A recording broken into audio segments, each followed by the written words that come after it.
Emily stepped out of the black cab onto the bustling London sidewalk, pausing a moment to smooth her modest maternity dress. The morning air was crisp, carrying the distant chime of Big Ben and the rumble of traffic. In her hand, she clutched a small lunch basket she had prepared, a thoughtful surprise for her husband on his first week at his new job. Welcome to Afro Tales TV, your home for rich, exciting, and inspiring stories from around the world. Today's story will touch your heart and keep you hooked till the very end. If you're new here, please hit that subscribe button and turn on the notification bell so you never miss any of our amazing stories. She looked up at the elegant facade of Hartley & Brown Fashion House, one of the city's most prestigious fashion companies. The grand stone building loomed 5 stories high, with tall glass doors and the company's name etched in gold lettering. Emily drew a steadying breath and made her way to the entrance. Inside the lobby, gleaming marble floors and modern art pieces spoke of luxury and exclusivity. A uniformed security guard stood near the reception desk, his posture stiff and chin raised. As Emily approached the entrance, the guard's eyes swept over her, taking in her simple blue dress, comfortable flats, and the gentle swell of her pregnant belly. A flicker of disdain crossed his face. Emily offered a polite smile. "Good morning," she said softly as she reached for the door. The guard stepped in front of her, blocking the way. "Hold on, miss," he snapped, his tone curt. "Where do you think you're going?" Startled by his sharpness, Emily blinked. "Oh, I'm just here to see my husband. He works here," she explained, still attempting a friendly tone. She assumed it was a simple misunderstanding that would be cleared up with a few words. The guard's brow arched skeptically.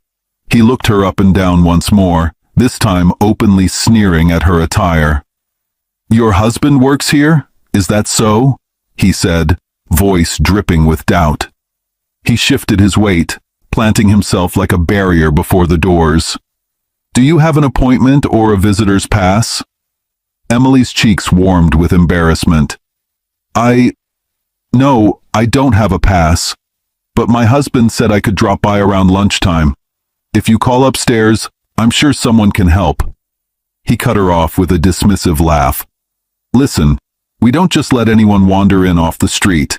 This is Hartley & Brown, not some high street shop you can stroll into," the guard said. He jutted his chin toward her basket. "What's that? Some homemade lunch? Do you think this is a picnic ground?" Emily's grip tightened on the handle of the basket, knuckles turning white. She felt a flush of humiliation creeping up her neck. A couple of well-dressed employees passed by on the sidewalk, casting curious glances at the scene. "It's just lunch for my husband. I promise I'm not here to cause trouble," she said, voice wavering slightly. "If you could just call him, his name is James Weston." The guard's eyes narrowed. The name was vaguely familiar. There had been an internal memo about a new CEO named James Weston starting this week, but this plainly dressed, pregnant young woman did not fit the image he had of a CEO's wife. He dismissed the thought as coincidence.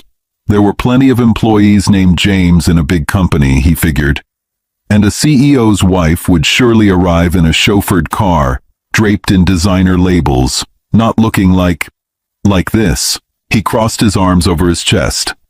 "Nice try," he said coldly. "There's no James Weston listed for regular visits today. And even if there were, you can't just waltz in here unannounced." His voice grew louder, drawing attention from the receptionist behind the desk and a few others in the lobby. "People like you need to understand that this is a place of business, not a drop-in center." Emily felt the sting of his words. "People like you." She wasn't sure what he meant, but it clearly wasn't kind. Her heart pounded with a mix of anxiety and indignation. "I'm sorry, I didn't mean to break any rules," she said quietly. "It's just, James, my husband, told me I could meet him for lunch. If you could just call up to his office and tell him Emily is here." The guard rolled his eyes dramatically. "And who is your husband, really? A janitor? A mailroom clerk?" he taunted. You expect me to believe an important man in this company has you for a wife? He gave a pointed look at her belly and her simple dress, chuckling cruelly. Dressed like that, carrying a basket like some country girl? You're clearly lost or making things up. Perhaps you're here hoping to snag a rich man? It wouldn't be the first time someone tried to loiter around here fishing for a wealthy executive. Emily's eyes widened in hurt and disbelief. She opened her mouth to protest, but her words caught in her throat. A knot of shame and anger formed in her chest. She could feel heat behind her eyes, tears threatening to spill. Don't cry, she told herself. Don't give him the satisfaction. She had never been spoken to like this in her life. I'm telling the truth, she managed, her voice trembling despite her effort to steady it. Please, just call my husband. He asked me to come. I'm not lying. The guard took a step forward, and Emily instinctively stepped back.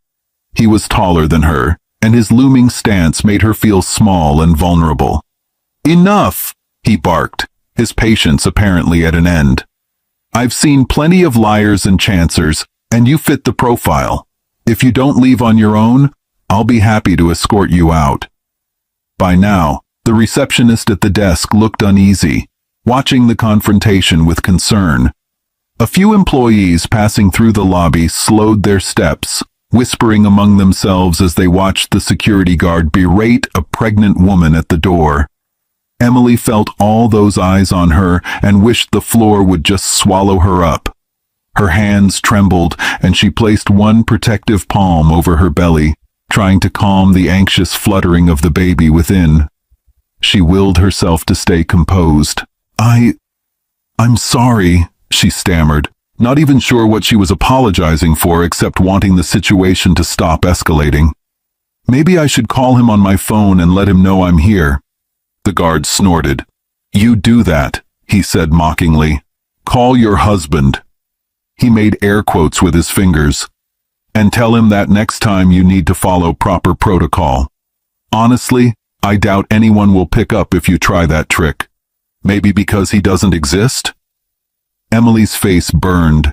She fumbled in her purse for her mobile phone. Her fingers were shaking as she tried to unlock it. In her flustered state, she fumbled the passcode twice. The guard stood there smirking, clearly thinking her distress was proof of deceit. Finally, on the third try, the phone unlocked. She found James's number and pressed it. It rang once, twice, then went to voicemail. He must be in a meeting or still on his way. Her heart sank. He's not answering. He must be busy, she murmured, her voice barely audible over the lump in her throat. The guard threw up his hands in a grand, sarcastic shrug. Surprise, surprise. No one to save your story. Now, I think it's time for you to leave. We have standards here, and we can't have just anyone wandering about, especially not someone who might cause a scene. And frankly, you're causing one right now. At that, a tear escaped down Emily's cheek, though she quickly brushed it away. She glanced around helplessly. This was turning into a nightmare. She considered for a moment revealing the truth, telling this awful man that not only did her husband exist, he was starting today as the new CEO. Surely that would wipe the arrogant grin off the guard's face. But something kept her from saying it. Part pride, part shock. She shouldn't have to pull rank to be treated decently, and she didn't want to start James's first week with her causing a scene on his behalf. I'll wait outside and try calling him again in a few minutes, she said quietly, defeat in her voice. She turned slowly, humiliated, wanting nothing more than to escape the guard's sneering gaze. But just as Emily took a step toward the curb, a sleek silver company car pulled up to the front. The rear passenger door opened, and out stepped a tall man in a tailored navy suit. James Weston had arrived for the day, later than usual due to a morning meeting across town, his polished shoes hitting the pavement as he thanked the driver. He was about to head inside when he noticed a familiar figure by the entrance. "Emily?" James called, surprised. His eyes took in the scene, his wife standing just outside the door, looking distressed, eyes red-rimmed as if holding back tears, and the security guard he'd only met briefly on Monday, now looming at the doorway with a scowl. James's heart lurched. Why was Emily outside? They had talked about her visiting, but he expected she would be waiting comfortably in the lobby. At the sound of her husband's voice, Emily spun around. Relief and emotion washed over her face. "James?" she cried, her voice breaking as she rushed to him. James closed the distance in 2 long strides and enveloped her in a protective embrace, lunch basket and all. "What's going on, darling? Are you all right?" he asked gently, though his eyes were already flicking up to the guard with a darkening expression. Before Emily could answer, the security guard stepped forward, looking between the couple in confusion. He hadn't connected the dots until this moment. "Sir, this woman was trying to get into the building without authorization," he began defensively, addressing James. "I was just about to have her removed." James held up a hand, silencing him. His jaw tightened as he realized exactly what must have happened. Emily buried her face in his chest for a moment, regaining her composure. When she looked up, James saw the hurt in her eyes and felt a surge of anger churn in his stomach. "Did he hurt you? What did he say?" James asked his wife softly, brushing a strand of her hair back. Emily just shook her head, not wanting to stir more trouble. But her silence spoke volumes. James turned his full attention to the guard, wrapping one protective arm around Emily's shoulders. "I'd like to hear your explanation," he said to the guard, voice icy calm in a way that sent a chill through the morning air. "From the beginning, what exactly happened here?" The guard faltered. He had sensed something was off the moment this well-dressed gentleman appeared, and Emily ran to him. And when she cried out, "James!" the realization hit that this man was the one she'd been trying to see. Could it be the same James Weston he knew as the incoming CEO? The guard's face paled slightly. "Sir, the guard stammered, suddenly far less sure of himself. The arrogance drained from his posture. She claimed she was here to see her husband, but she had no appointment, no pass. "I was just following protocol, you see," he managed to say, speaking quickly. His earlier bravado was gone. "Protocol?" James repeated, each syllable measured. He recognized the guard now, Nigel, the head of lobby security, someone he'd briefly met while touring the building on Monday. Nigel had seemed polite enough then, but clearly something else lurked beneath that surface. James's eyes flickered to the gold name badge on the man's chest. Nigel Haskins. "And does your protocol include insulting and humiliating visitors? A pregnant woman, no less?" Nigel swallowed hard. "Sir, I didn't insult her. I merely told her the rules. She was insistent on getting in without authorization." Emily winced at the half-truth of his words. Her lips parted as if she might contradict him, but James spoke first. "I heard enough of it myself," James said sharply. He had arrived in time to catch the guard's raised voice and the tail end of his tirade. "I saw my wife near tears. I certainly heard you telling her she didn't belong here. Do you have any idea who this is?" Nigel's eyes darted from James to Emily and back. His face was now flushed, realizing that, indeed, this is the new CEO standing in front of him, and the woman he had just mistreated is the CEO's wife. He stuttered, I didn't know, sir. I was only trying to protect the company." James's tone remained cold and authoritative. "Protect it from whom? From my wife? From a kind woman carrying lunch for her husband?" His voice hardened, each word laced with controlled anger. "My wife should have been welcomed warmly or at the very least treated with basic respect. Instead, you chose to bully and degrade her." Nigel shook his head frantically. "It was a misunderstanding. I thought she might be trespassing or some kind of threat." He tried to justify lamely. James's eyes flashed. "A threat?" What exactly did you think this pregnant woman was going to do? Steal fashion secrets with a basket of sandwiches? A few onlookers in the lobby who had been pretending not to listen now outright stared, some covering their mouths in disbelief at the unfolding drama. Emily tugged gently at James's sleeve. "James, maybe we should just go upstairs. I don't want to make this into a bigger scene," she whispered, her face still flushed with embarrassment. She had hoped the ordeal would end quickly, and now a part of her felt guilty that her surprise visit had spiraled into this. But James was not willing to let it slide. He had always been a fair and calm person, but seeing his wife treated so poorly ignited something fiercely protective in him. He addressed Nigel once more, voice ringing through the lobby. "I won't tolerate this behavior, toward my wife or any visitor to this company. Hartley and Brown has a reputation for excellence, and that extends to how we treat people."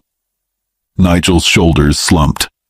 He knew what was coming and opened his mouth in one last effort to save himself.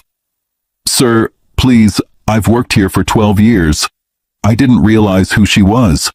If I had known—" "Ah," James interjected, holding up a finger. "If you had known she was the CEO's wife, you would have treated her better? Is that what you mean?" Nigel hesitated, then nodded slightly, thinking agreement might appease James. "Yes, of course I would have." "That's exactly the problem," James cut in, anger now evident beneath his composed exterior. "You should treat everyone with respect, whether you know them or not, whether they're a CEO's wife or a stranger off the street. The fact that you only care now because you realize who she is, that tells me everything I need to know about you." Nigel opened and closed his mouth, at a loss for words. A heavy silence fell in the lobby. Even the receptionist looked down, pretending to shuffle papers as tension hung thick in the air. James drew a breath, then spoke firmly. "Nigel Haskins, effective immediately. You are dismissed from your position." Gasps rippled among the small audience of staff nearby. Nigel's face turned ashen. Fired?" Nigel croaked, as if he couldn't believe what he'd heard. "Sir, please, I need this job. You should have thought of that before abusing your power and mistreating someone," James replied, unwavering. He gently released Emily from his arm and stepped forward, authority radiating from his stance.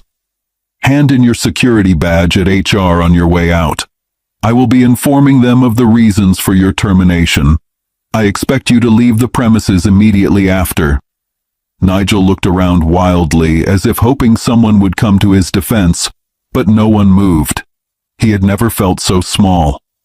This morning he had been so sure of himself, confident in his authority. Now it all crumbled around him. He turned pleading eyes to Emily. "Ma'am, I'm so sorry. I truly didn't know. Please, maybe if you speak up for me." Emily met his gaze, tears still glistening on her lashes. In that moment, she felt a whirl of emotions, hurt from the way he had treated her, and a hint of pity now seeing him reduced to begging. She took a steady breath. "I wouldn't want anyone else to be treated the way you treated me," she said softly. "I'm sorry too, but what you did was wrong." Her voice was gentle but firm, leaving no doubt that she supported her husband's decision. Nigel's shoulders sagged completely. He swallowed hard and nodded, accepting defeat. Wordlessly, he unclipped the shiny name badge from his lapel and removed the electronic security pass from around his neck. With trembling hands, he set them on the reception desk. The receptionist avoided his eyes, her lips pressed together in disapproval of his earlier behavior. For a moment, Nigel hovered as if about to say something more, but no words came. Finally, under the silent, watchful eyes of the new CEO and his wife, the former security guard turned and walked out of the building into the cool London air, his head hanging low. As he passed by James and Emily, he mumbled one last apology, but neither replied. The glass doors closed behind him with a heavy thud. In the quiet that followed, James immediately turned to Emily, concern softening his face. "Are you all right, love?" he asked, cupping her face in his hands gently. The anger that had gripped him moments before was replaced by worry for her well-being. "I'm so sorry you went through that. If I'd known you were arriving now, I would have been here to meet you." Emily managed a small smile through her residual tears.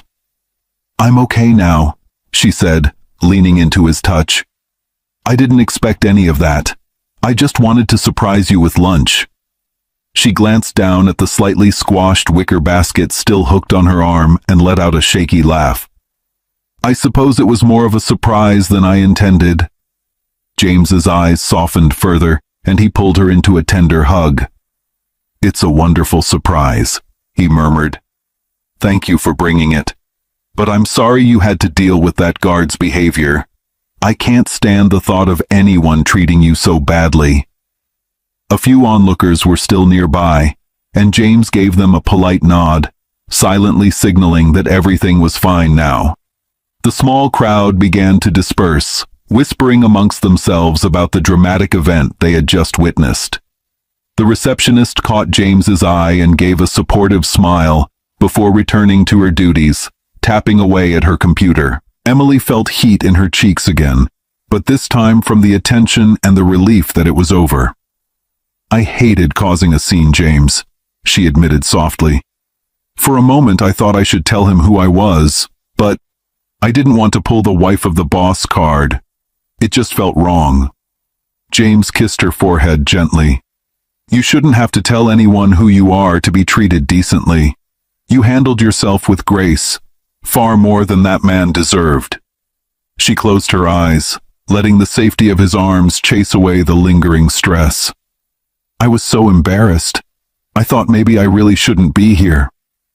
"Nonsense," James said, guiding her toward a plush lobby sofa. He gestured toward a junior assistant who had been hovering nearby, drawn by the commotion. "Could you please bring my wife a glass of water?" James asked kindly. The young man nodded and hurried off. James helped Emily ease down onto the sofa and sat beside her, one arm protectively around her shoulders. "This is exactly where you belong, by my side. I'm just sorry my new position caused a mix-up. I wanted to surprise you tonight with the news." He chuckled softly. "I didn't expect you to find out by coming here and encountering that." She shook her head with a soft laugh. "Oh, James, you and your surprises. Well, I certainly was surprised." She placed a hand on her belly, feeling a gentle kick as her own nerves settled. "Our little one must be on the edge of his seat with all this excitement too." He nodded, looking a touch sheepish. "I had this silly romantic idea. I was going to take you to that restaurant you love and tell you I've been made CEO. I only found out a week ago and it happened so fast. Hartley and Brown wanted to announce it immediately. I thought it'd be a nice surprise. I didn't realize you'd be coming by the office so soon." Emily gave him a tender smile. "Oh, I think I've had enough surprises for one day. But I'm so proud of you, James. CEO of Hartley and Brown. That's amazing." She leaned into him and he held her close. The assistant returned with a glass of water, which Emily accepted gratefully. After a few sips, she let out a content breath. "Thank you," she said to the young man, who nodded and retreated with a respectful smile. James placed his hand over Emily's on her belly, feeling a second mild kick. His face glowed with love and pride. "I promise both of you, no more excitement of the bad kind." He looked into Emily's eyes sincerely. "From now on, anyone who walks through those doors will be treated with respect and courtesy, whether it's the CEO's wife or any visitor at all. I'll see to it personally." Emily leaned her head against his shoulder. "I know you will," she said softly. The emotional storm of moments ago had passed, leaving her feeling safe and appreciated. Outside, the late morning sun broke through the clouds, sending pale rays through the glass lobby doors. London's bustle continued on the street, but inside the fashion house, calm had been restored. James stood and offered his hand to Emily. "Come on, let's go upstairs. I'll show you my new office. We can have that lunch together in peace." She accepted his hand and rose to her feet, feeling lighter, knowing he was by her side. "That sounds perfect." As they walked towards the private elevator, arm in arm, Emily glanced once more at the entrance where the confrontation had occurred. It already felt like a bad dream fading away. She had come to surprise her husband, and though the visit hadn't gone as planned, it revealed something important, that James would always stand up for her, and that kindness and respect should never be optional, no matter who you are. James pressed the elevator button, then looked at his wife with a reassuring smile. In that smile, Emily found all the comfort she needed. The doors opened with a soft chime, and together they stepped in, leaving the morning's ordeal behind. In the end, the security guard's own pride had been his downfall, and he was left outside with a lot to reflect on. Inside the Hartley and Brown fashion house, however, a different lesson took root, one of compassion, humility, and the simple truth that you should never judge a person by their appearance. As the elevator doors slid shut, James gently squeezed Emily's hand. "I love you," he whispered. She smiled up at him, eyes bright. "I love you too." It was a hard-earned happy moment after a difficult start to the day, but it made the ending all the more satisfying. Husband and wife stood together, ready to face whatever came next, knowing they had each other's backs, now and always. Moral lesson: never judge people by their appearance or status. Respect and kindness should be shown to everyone, not just those you think are important. True professionalism lies in treating all people with dignity, whether they wear a designer suit or a simple dress. You never know who someone truly is, or who they're connected to. Pride and prejudice can cost you everything. While humility opens doors, respect alone cannot. Thank you for watching this story on Afro Tales TV. If you enjoyed it, please give it a thumbs up, leave us a comment, and share with friends and family. We have more beautiful stories coming your way, so subscribe and stay tuned. See you in the next one.